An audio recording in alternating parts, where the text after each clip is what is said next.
Hello guys, this is Mahmoud Raouf. Okay, in this video we will speak about a lot of things. But at the beginning we will speak about importing the box layout and the button because we will use them. And we spoke about this before.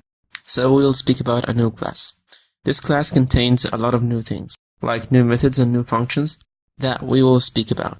So we have a lot of methods and a lot of functions that we will speak about in this video and in this class. And the first one is going to be the init. And it stands for initiate, which is a method that is being used to add or to draw the elements on my interface, like the buttons and so on. And then we have something new which is called the super, and super is being used to execute the original class. So after this, when we make or we try to create the password, when we make a checkbox and so on, we will use this class.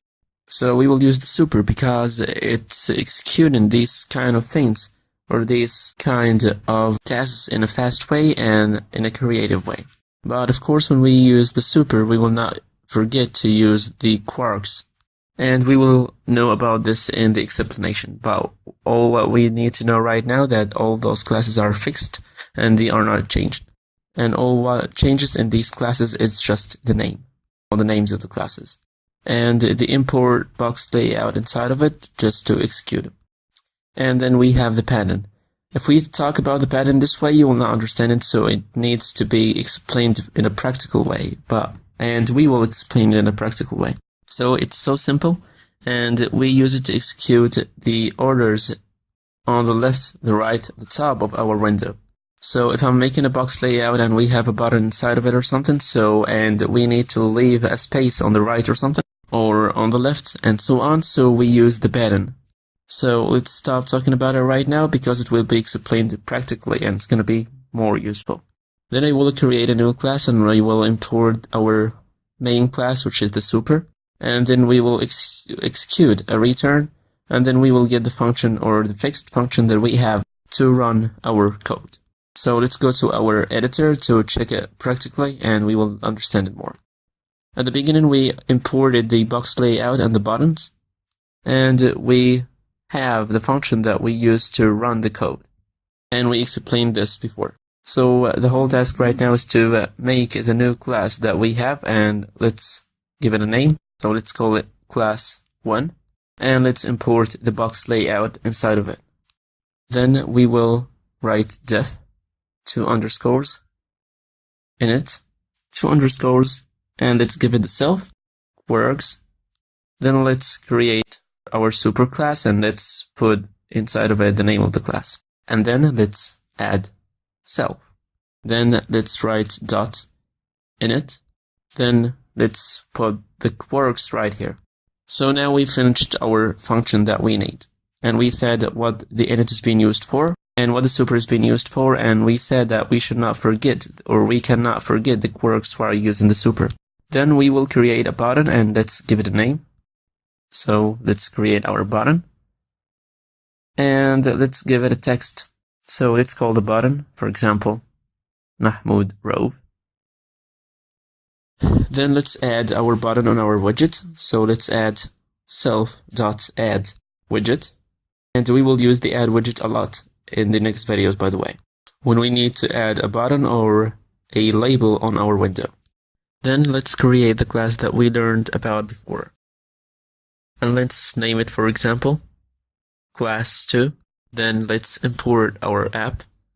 Then def build self. Then return class 1. So after we write return class 1, let's import our class right here to execute it. So let's write class 2. And then let's save. Let's go to the desktop and then let's run our file.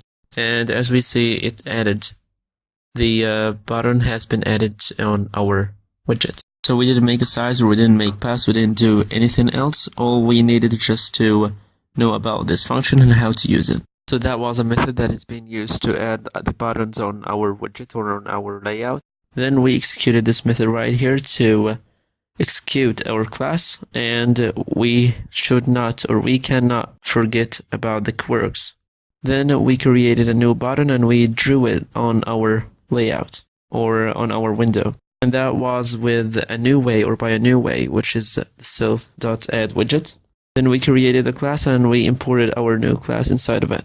And as you see, here is the button.